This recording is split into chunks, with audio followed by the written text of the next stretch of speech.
Hey everybody, welcome to Get to Know Your Wedding Pro. My name is Reed with Best Made Videos. We are a wedding videography company based out of West Seattle, Washington, and I am so excited today to be joined in person again. We've done a lot of these podcasts remotely lately. It's Chef Navi with Navi's Catering Kitchen, and I'm just so excited you came in. I know I met with your associate a couple weeks ago. We did the Barnet Holly Farm open house, and so it's just so great. I heard you talk that day about your story and just kind of your background, and you're opening a new event space, and there's a lot going on. So thank you so much for coming in. Why don't you introduce yourself, tell us who you are and what you do.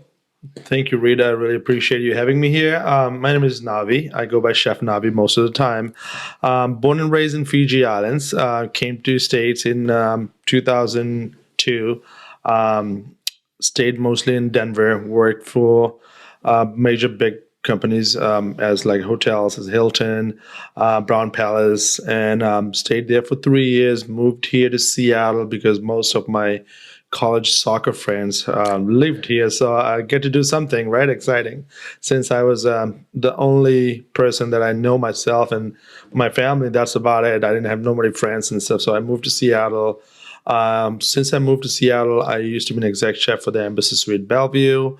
Moved my ways up to downtown Seattle. Worked for Kurt Den Myers, who owns the Beaches Cheese. Helped them open a restaurant in Mercer Island on the beaches, the Bennett's Pure Food Bistro. After doing that, I joined Swedish Medical for a little bit, and then I worked for Restaurants Unlimited.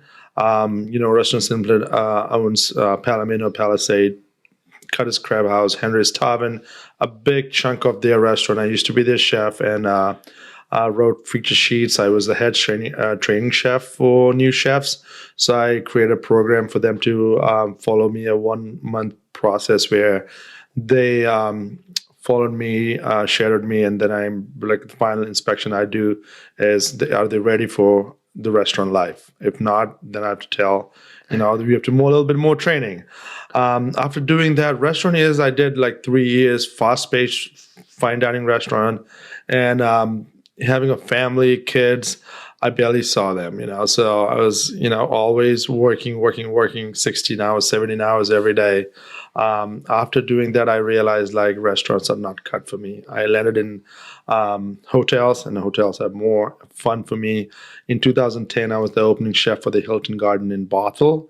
I did the full opening for there, moved my ways up again for the same company. They were opening Hilton Garden in Boren Avenue in downtown Seattle. Got there was nothing building ground up. We designed the kitchen. I was, involved in making sure that all the operation factors of the kitchen is up and running. Did a full hire of staff, training, bar. So I was a chef and B.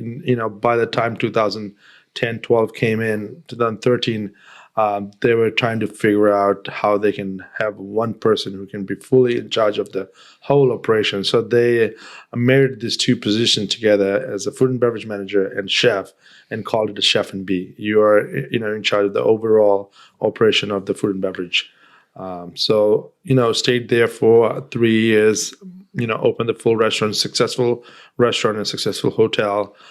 Decided to, I need a little bit bigger challenge in my life, and I joined the Hilton, full service Hilton, one of the oldest Hilton hotels in downtown Seattle. That's on 6th Avenue, 6th and 6th Avenue right there. You can see it from the freeway, the Hilton sign. So I stayed there with them as a chef and B also.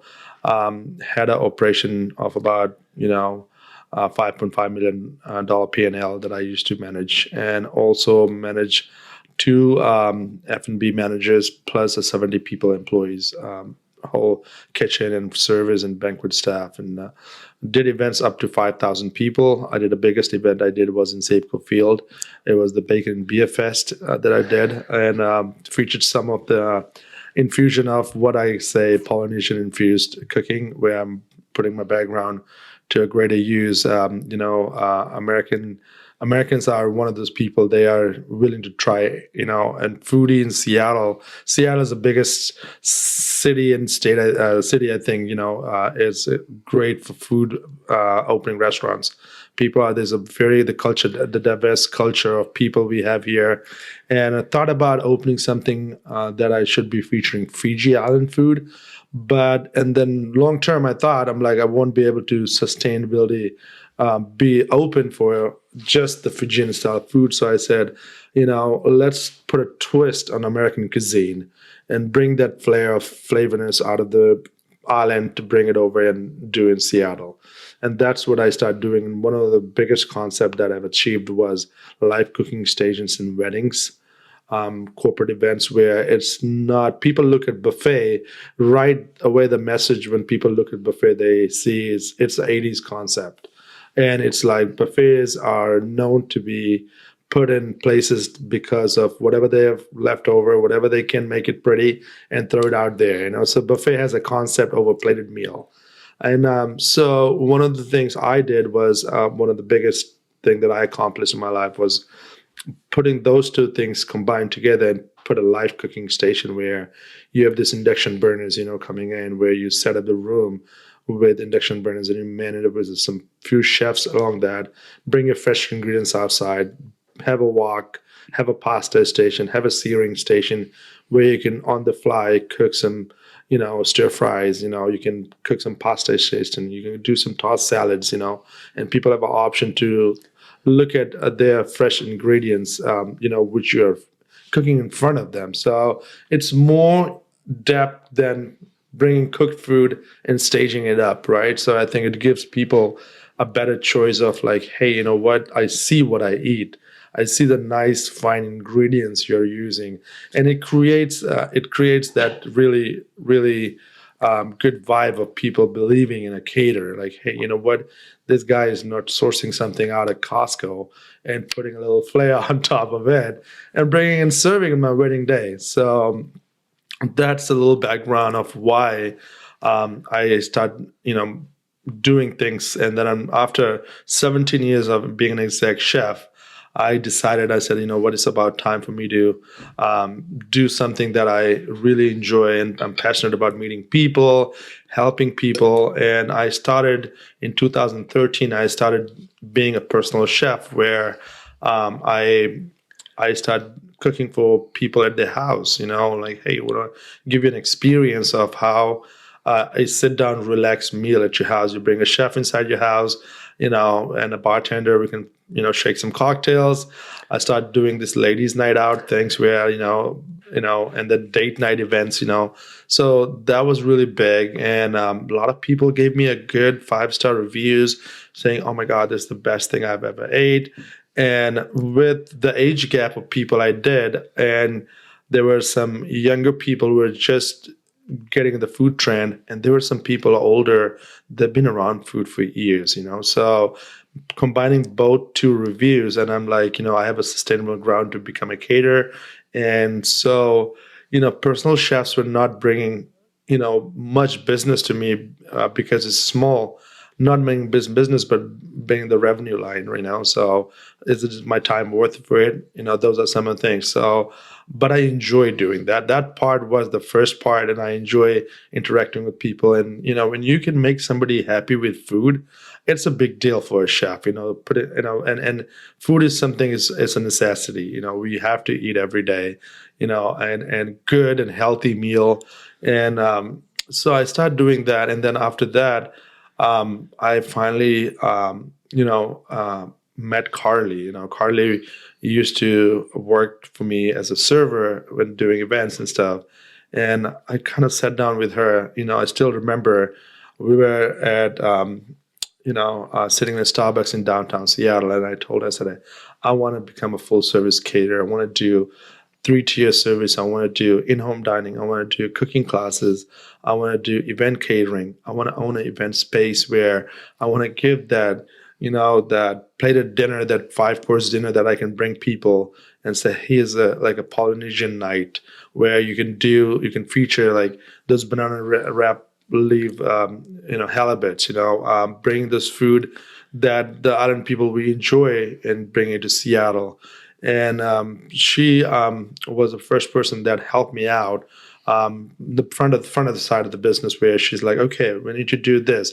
She was the strategic planning manager for me. She's like, chef, I'll keep your head straight, because you have like 20 million ideas. It's like a chef getting look at an ingredient. You go like, I can make 10 things out of one ingredient. And a lot of people go, what, can you make that, So she's like, I'm gonna have your head straight. And she did a lot of work with me, groundwork, where business plans, we put together things together, and she's a big part of the business too. And I told her, I said, next year January I want to open the restaurant. So I met her in 2018. January, I said 2017 I met her, sorry. And 2018, January, I want to put the restaurant and an event space and a full service catering. I'm not going to work for any corporate people anymore. I want to be a small business owner.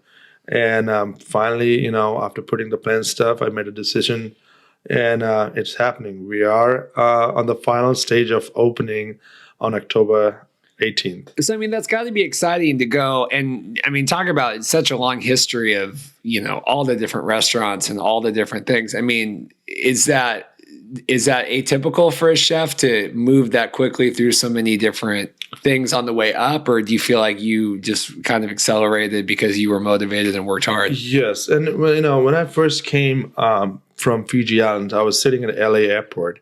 One of the first thing I said I set deadlines. I said, at the age of 25, I want to have a house and I want to be an exec chef. So I worked really hard for that. I was very motivated.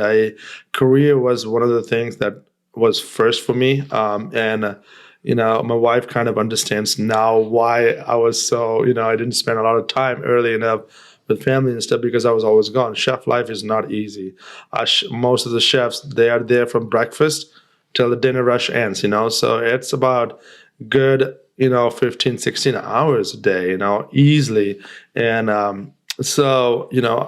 was very focused. I did a lot of volunteer work also. I did go to a lot of big chefs and say, hey, you know what? Can you help me with this? Can you teach me this? I'll do an inventory. I won't charge you. I want to shadow you. How do you do this? And a lot of people helped me. One of the chefs, he was Chef Andrew from Denver that I shadowed him for a lot of time. He was a scratch chef. He taught me, said, hey, you know what? If you want to be a good chef, you're going to be a scratch chef. You're not going to be opening bags and cans and trying to make this happen, Good recipes comes from home cooking, So where you have whatever ingredients you have, figure out a meal. And those are some things. My mom taught me a lot of stuff too. My mother is a head chef in the house, so she can, I compete with her all the daily cooking, she makes Fijian style food. So, I love to eat. So, I love her cooking. And I also, sometimes I'm like, hey, how do you make this? She's like, I'm not going to give you the recipe, So I'll try to piece it up by looking at what the ingredients is. I'll taste and flavor and stuff like that and try to figure out how to cook. But yes, it's a lot of work I put. It's not normal. There's a process for becoming an exec chef. There's a process. You have to have that amount of hours. You have to be a sous chef. You have to be an exec sous chef. Then you become an exec chef. Excuse me. But overall, I did not go through all that. I jumped few of those, because I was very driven and I was very highly motivated. So I hope that answers the question. Yeah. So what was it like growing up in Fiji? I mean, it's got to be different than living. I mean, I've lived in Seattle most of my life. Yeah. So we grew up in a village. Fiji Island has about 750,000 people. Fiji Island has about 340 some islands. I grew up in the two main islands. It's called Vitilevu, and the smaller one is Vanuatu. And based off that, I have same size of event space room where I'm naming the small room, the small island, and the big room, the big island. That's cute. Yeah. So, how old were you when you moved away? I was 19 years old. So did you go to school in Fiji? I went to culinary school, and I graduated from culinary school. in Fiji. What was your motivation to study food? I mean, obviously, you said your mom had a big love of Yes, cooking, but my uncle, my dad's older brother, he was a village head cook, and I used to, on the weekends you don't have school, he'll take us with him. It's like, hey, we need to peel potatoes, peel onions, all this stuff that a lot of chefs don't want to do, but you got to go through it, and the yield percentage and on stuff. How to do that, the waste control of those things. So I used to be his line cook basically, and a prep cook. I'll cut all the vegetables ready, and he'll the main guy who's cooking. For a good amount of time, when I was 13 years old, I started he was getting a little older, and I was like, all right, I'm the chef now, So you tell me, he'll sit down, put this amount of tablespoon of this. He will tell me the recipes, but I'm the one who's cooking it. I'm under the stove and firing it up, So that motivated him. We cooked for thousands of people. There's we don't do events up to 200 people. There's 200 people event 10 days straight, So you got to cook and plan every day and executing it. And they are not commercial kitchens. They are wood stoves. So you got to put wood stove, and firewoods and stuff. So it was very interesting. That also motivated me, because he will always take me around. Anytime there's a cooking somewhere, I'll be there. I'll be helping them. Growing up as a kid, I was always in that sector of work where I won't be doing anything else. I'll be in the kitchen area where I'm helping out with doing that. I had a very a passion of using knives, so knife skills came up really early. I was very fascinated with chefs chopping in a really good speed without looking at the product. They look at your face and they can still chop. So I was very fascinated growing as a kid. So I had those intentions to make sure that I want to learn those things. were a lot of your friends working too, or were you? I mean, to be doing all that at 13 and helping run around. I mean, was Not that really. Most of my friends, couple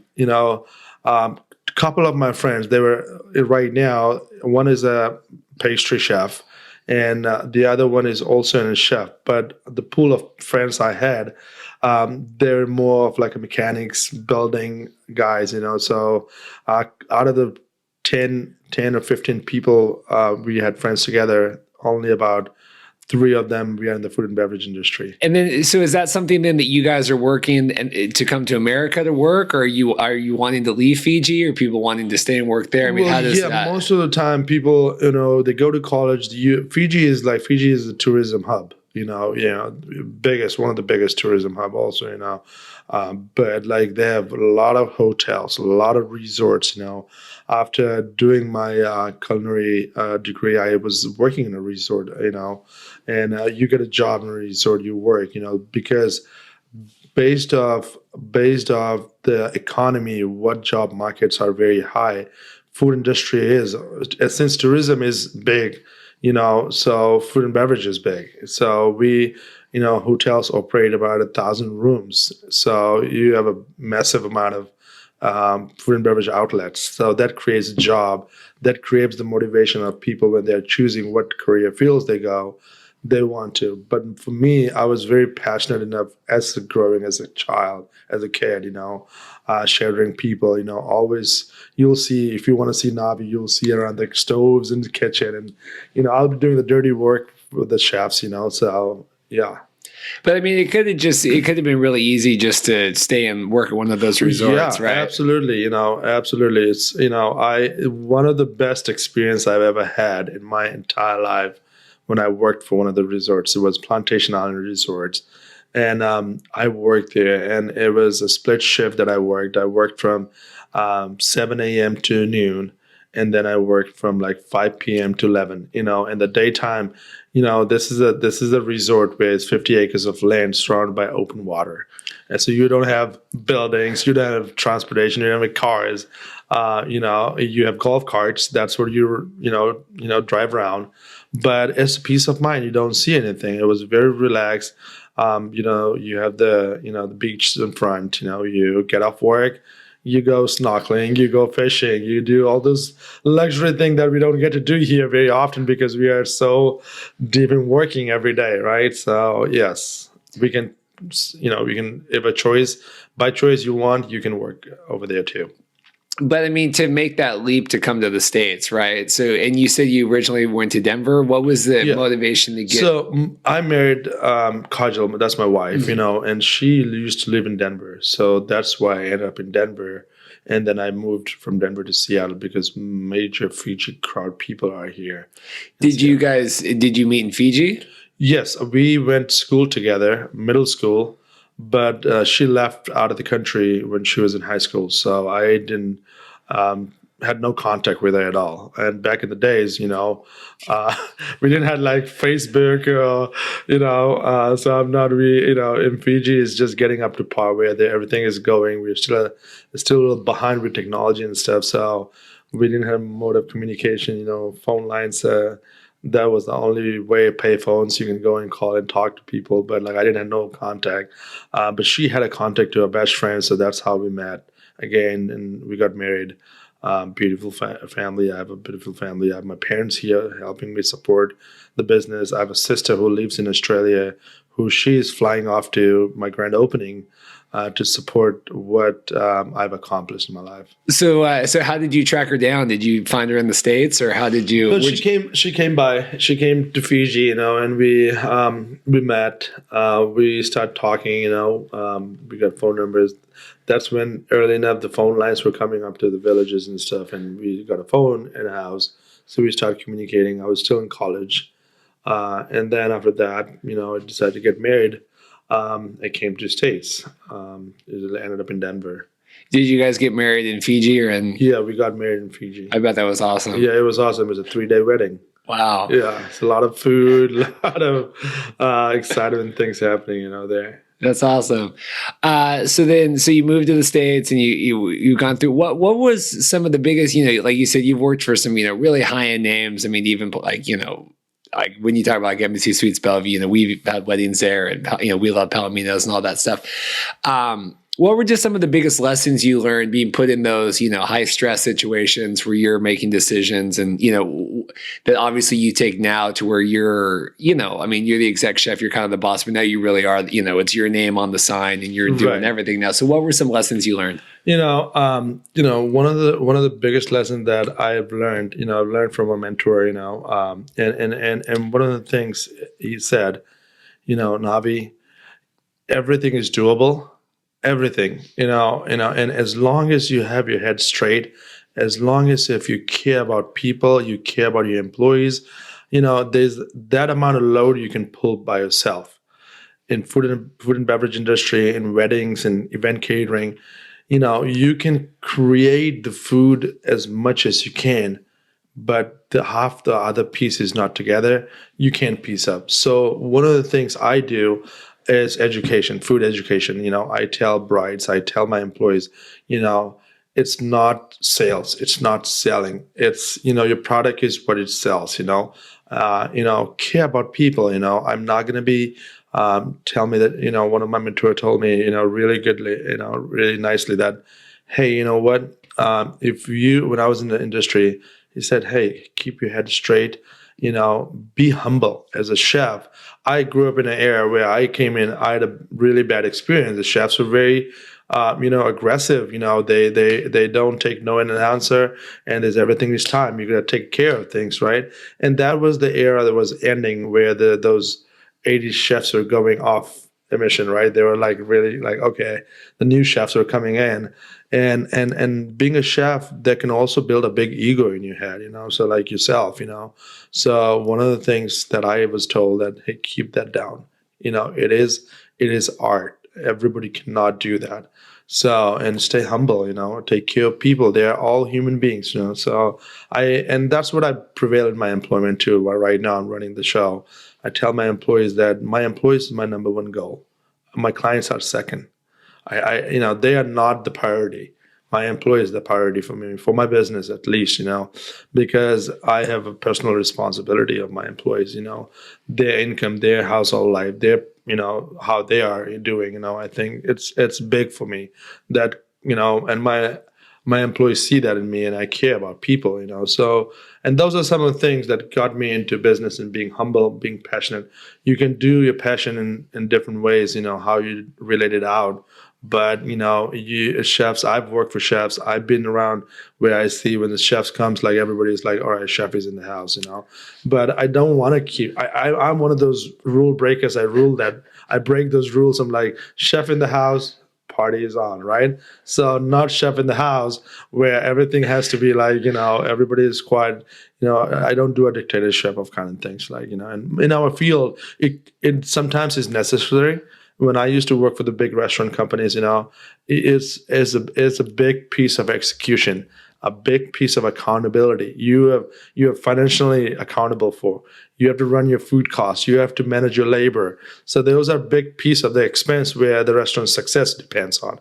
Yes, you have to be firm, and you gotta educate your people. You gotta have team meetings. You gotta pull them and show the vision of like why I don't want you to do this. If you don't do this, people don't understand that. You got to tell them why you're doing this way, what comes out of it. And if they have a better idea, we can marry those ideas together and execute it. And because it's like, you take somebody's idea and, create something else in it, put together, that's a great idea right there. So I think those are some of the things, my mentors have usually told me, like, hey, you know what? Be humble. That's the word, be humble. Your passion will drive through you all of your life, but staying humble, and when we do weddings and stuff, we want to make sure that they get what they want, and we are a caterer that customizes things. We want to make sure that, I'm not going to be a millionaire and successful business if I don't have a relationship attitude. I want to make sure that that's a relationship. It's a big deal. I tell my clients, it is such a big deal for me to be part of your wedding. It's an honor. It's not that it's another transaction that I'm like, all right, we got this wedding, get this out of the way, we got another one. That's not, it's a long-term relationship. And I have clients that still remembers me. They talk to me. They are my followers. They follow me through my success, and they are my cheerleaders also. They're like, hey, you know what? If somebody can tell me out of being in a taco bar that I made a taco bar for a wedding, and they're like the best tacos they had, that made me think, tacos are simple, right? If you mess up a taco bar, then you need to find another business that you want to do it, right? So it's really, those are alarming that people have. I want to give people an experience. It's more about experience. It's more about knowing me. I don't just send proposals out. I want people to come and see me. I want to sit down. I want to take that time to know you, what are we going to work out? That's the biggest thing, so that's how I pretty much make sure that those are some of the things that my mentors have already told us. Yeah, I mean, because food, I mean, just for, people in general, food is so important, just with life and gathering and, celebrating the events. But I mean, especially weddings, I mean, I think almost to a fault sometimes, the priority on food, but for the guests, I talk to clients all the time, and like my buddy got married and he was like so concerned about what they were going to eat. I said, well, man, you pay to, your guests and stuff, you're going to eat for about 5 seconds, but your guests are going to sit there and enjoy all this stuff. And like, but he just, the whole time was like, well, I just can't wait to sit down and have my meal at my wedding. And I thought, man, then you better schedule some time for that. But my point is, food is so important, and it is such, I mean, even in Seattle nowadays, I mean, I just think there's such an emphasis on that as like helping to kind of guide the whole wedding, right? We want to have, like, we got married at Salty's and had great seafood, and people want to bring in, specific people to do certain foods or whatever. So, I mean, what kinds of events are you doing now, and how are you kind of adding your own spin to the to the weddings and other events that you're doing? So one of the things I do is I do the infusion. I do the infusion of the Polynesian food. So one of the things I do is I want to make sure that the guests, like next weekend, I have a full Polynesian menu that I'm doing in Edmonds Yacht Club. So it's a full Fijian menu that the guest was so excited because They tasted, I did a tasting, they're like, oh my God, this is the one I want to do. I don't want to do American food. But my head is, we want to make sure that, I asked my bride, what is your childhood growing food that you grew up with? One of the questions. I don't know how many caterers do that, but they might be doing it. I want to know you in person. I'm not only here to do business. So, once they tell me, then I can pair up some food together around what their budgets are and stuff. I'm trying to also, one of the reasons why I moved from Seattle to open up in North End, I wanted to take the Seattle food life to North End. And since I stayed in Seattle for such a long time, I know the trend of the food. I want to bring it up to North End of Seattle, where it's Snohomish County. And I think it's missing the caliber, the quality, the style, the stage ups. It's missing. You do weddings in Seattle, it's yes, it's the budgets are higher, but also you'll be wowed, and that's one of the things I want to do: flavor, quality, and wow the guests. Like, hey, you know what? Up north, up on the those venues up in the woods, they need that quality food. They didn't, I think lots of people, they go from Seattle to get married over there. So the guests are going all the way there too. So I want to give that experience there of those Seattle type of food and the trends that I'm doing. And obviously also with opening the event space and doing that. So, and we've kind of started around, but talk about too, obviously just having your own space to do that, and what was the motivation behind that? So my event space is in a commercial area. So,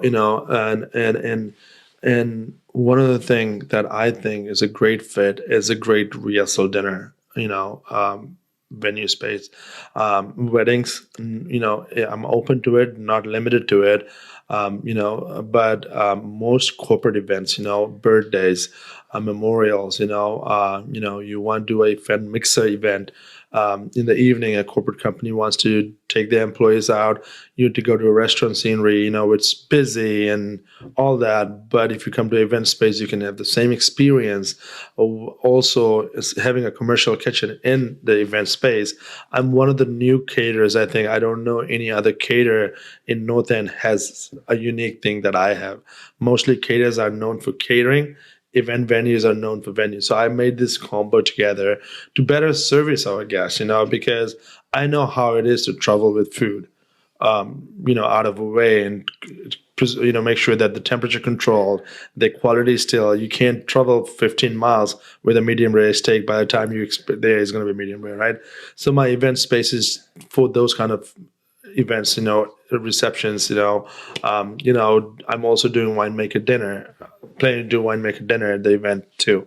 Also wine and sip nights, you can do paint and sip, sorry, not wine and sip. It's meant the same thing probably. Paint and sip nights, also, I'm also going to be doing brown paper bag dinners, where I sell the tickets out. I want to like my whole vision is to give the infusion menus to the North End and have people try the food, some things where I can do like Thanksgiving pickup meals, you can come in, pre-order, pick up, I'm also trying to see down the road that I can do ready to go pickup meals from the event space in the catering kitchen, because a lot of time, look at people living in Seattle, we don't have time to come home and cook.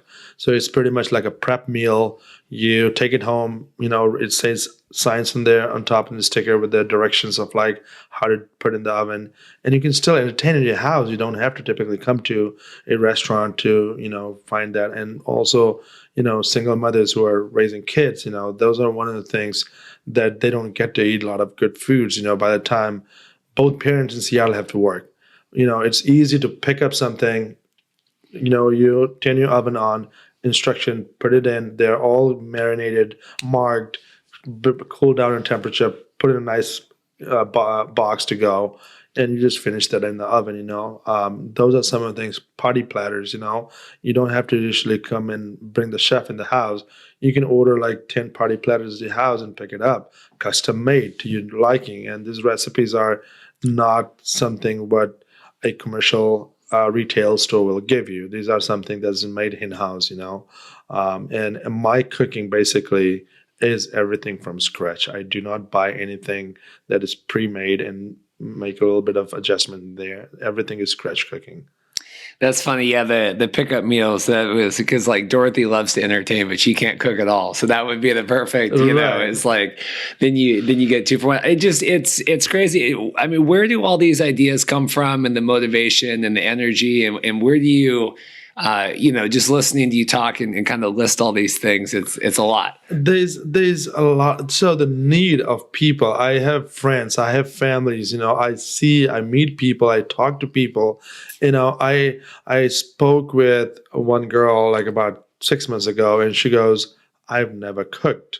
So that just like it just kind of it pokes me. Like I'm like I get crumble. I'm like, oh my God. She goes, I have a beautiful kitchen, but I'm scared of cooking. So I'm like, and I'm like, that's why the passion of cooking class comes in. I'm like, you know what? I would love to come in your kitchen. It's very simple recipes, something where you do not have to follow a recipe. You just have to have ingredients and throw it together. It's going to happen a great meal for you.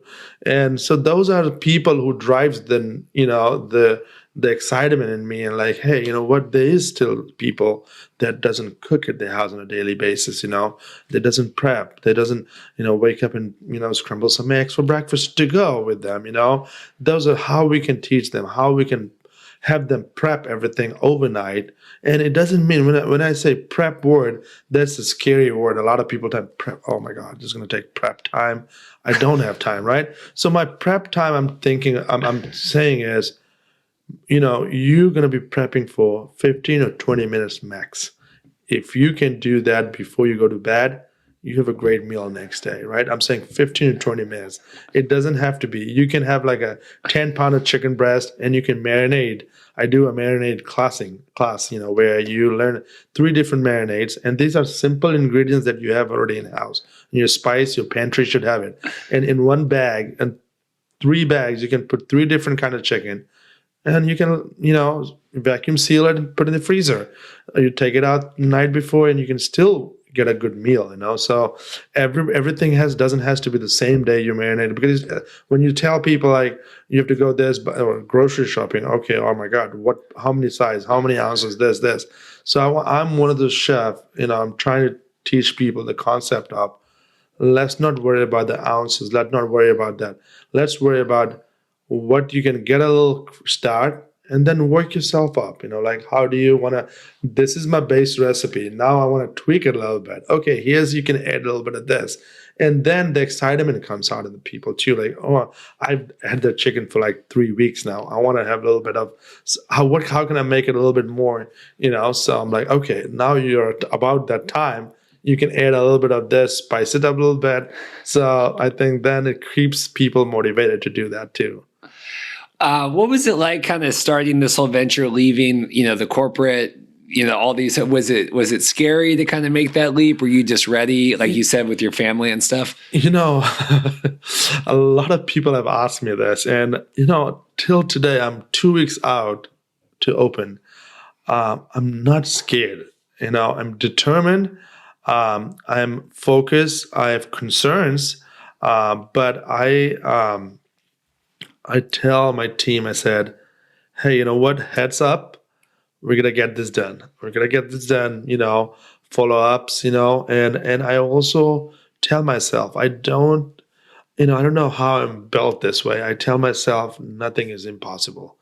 Nothing is impossible. You got to keep the power. And you're going to keep the pressure on it, right?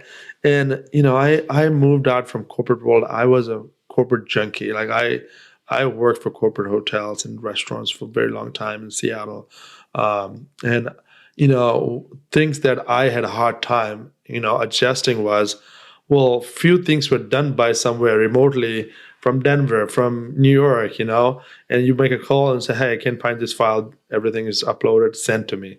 Here I had to build it from scratch. And so that was the little bit of, shaken up, like, hey, oh my God, I have to get this done. All right, I can get this done. Get the permits online, this. But overall, I think, I have a pretty good for last 10 years, I was very straight with a vision of like, this is I want to do. I had like things. I'm a very visual person. So if I make a meal for you, I have I look at the ingredient, I have the plating in my head already visualized. And that's how it's not you're not gonna have to skip a bit on like anything. You'll have the same plate. The chicken will be at 12 o'clock, potatoes that'll be at 9 o'clock. I have that visualized already. And that's how I'll be like, hey, this is how I want it. And that's what most of the thing I had a very good visual of like how I want things.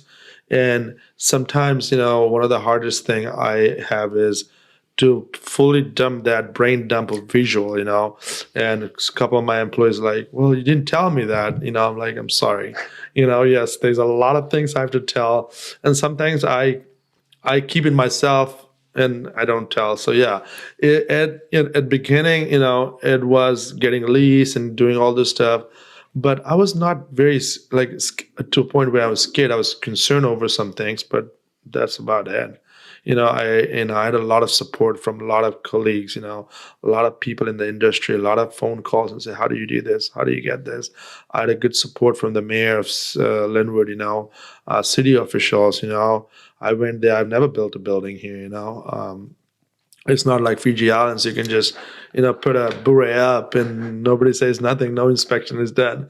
You're the inspector, So I had to jump a lot of hoops to get all these things done. But, I know it's doable. It's little bit, a lot of work and time and energy. And that's one thing, my employees keep my energy up.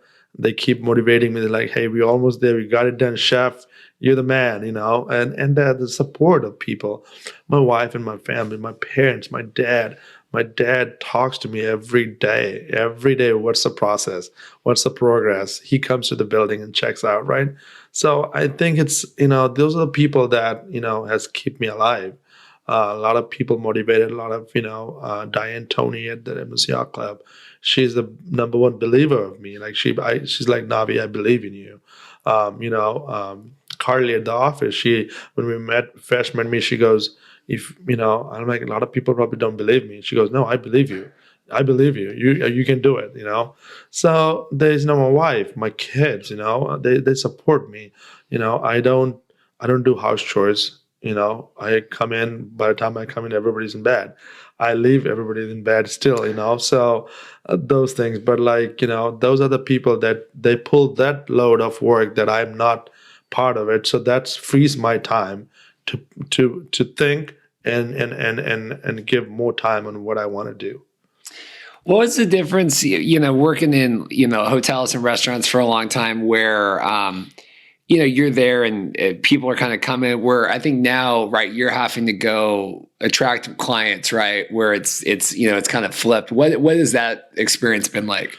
So, yes, for the longest period of time, I just look at the BEOs, where the banquet order comes in. They're like, we have this amount of people. The menu is already set. I ordered the stuff. I have chefs who does all the cook. I do the final tasting of food, and I'm like, good to go. One of the things I create also, I was planting this seed in the corporate world where the salespeople were doing prospecting and stuff like that. I said, hey, I'm available to go with you guys because I had a vision of like, I wanted to open a place and how the sales process is, right? So they're like, oh my gosh, I've never had a chef who offered to go with us because when chefs go out, it brings value to the table, because they know that he's the one who's going to be cooking food. Chefs usually don't come out. They are already behind that line. They don't come outside, So I did, I did offer to go with them, and I did do a lot of with Hilton. We did a lot of seminars and a lot of webinars and stuff like that for sales and stuff. But compared to right now, it's all me. I have to go out. I have to network. I have Carly that goes. I have Ashley that joined me. Lately I have Michelle. These are my team people that have key people. They come and do the networking. They are part of the chamber. I had to join the chambers, to get to know the business people who are around me, So, it's a little bit, challenging. I'll say, doing, a lot of time new business, people are like, oh, well, I don't know, I don't believe, or are they going to be sustainable? Are they going to be there, So, and part of it is that when they see the passion, behind behind my accomplishment, they know this guy would not just come in and, do something and quit 2 years and go. This is a long-term business, and there's long-term, planning involved in this. No, that's great. It's remarkable just kind of listening and hearing your passion. What would be, kind of winding down here, what would be, for someone, that was, wanting, we got a lot of vendors on here and a lot of vendors listening, and people, starting something new, wanting to start a business, not necessarily catering, but, whatever they want to do. What would be your biggest advice just as a small business owner and an entrepreneur? My biggest advice is, you got to be passionate enough. You got to think through that what you want to do. One of the things that a lot of time people fail is they have too many things they are thinking and they cannot see the end product. You got to see your end product, what you want, and then you can put a process how to reach that. A lot of time, you can't deviate. Once you think through, you cannot deviate. Once you get derailed, it's hard to get back, and that consumes a lot of time. And then I'm not sure. Well, I'm not sure. Then you're not ready. And then if you question yourself and say, I'm not sure, maybe, and those ifs, buts, maybes comes up, you gotta fine tune your thinking process. I think that's what my advice is, to make sure that when you say you're ready, you're not going to derail. You're not going to be confused. You're not going to be, thinking like, oh, no, I didn't think it. I'm sorry. Well, halfway now we have to change our plans. We should not. There's a one plan. You're going to go through it, and that will be a successful plan that you have thought through. Perfect. Yes. I love it. I want to thank you so much again for coming on. And, I'm so glad we got to connect and chatted with Carly at the wedding, I guess it was the Holy Barn. Yeah, but a wedding show, I guess, whatever it was, open house. It was so great to have you come in. And I just think this is going to be awesome. And the event space, and Carly was showing me the photos on her phone, and it looks awesome. So that's October 18th, right? You guys are doing October 18th, the grand opening. Yeah. It's a grand opening. It's from 11 to 8 p.m. So we'll have like full tour of the venue. There'll be a lot of giveaways, and there's a lot of things that we'll be doing. Food and beverage will be served. We'll have bite-sized foods, like some hors d'oeuvres, drinks, So I highly encourage. Also, one other thing I think is really great is to support a local small business, and if you can be part of their journey, it's a big deal. A lot of people, it's just showing up, it's a big deal, and only way to be a successful business is to support another business too, and if you can. And this is all the info's on your site, right? And I know Yes. I've seen and if people want to learn more just in general about you and your cooking and everything, where would you have them go check out? On my website, I have Facebook, I have Instagram, Twitter account. So yes, the website has a lot of information. And if you message me through Facebook or Instagram and you want to sit down with me, I'm always available. I will be available. I'll make time for people to come and see me and sit down. If you have any questions, anybody who's listening wants a recipe or anything that they are struggling with cooking, they tell me I'm the food doctor. I know how to work you through this. So And it's Navi's Catering Kitchen. Navi's Catering Kitchen.com. Yeah. Perfect. And then, and I know it's on the Instagram and all that the same. Yeah. It's easy to find. Well, thank you again so much. I know it's a busy day, and I'm sure you're ramping up for the weekend.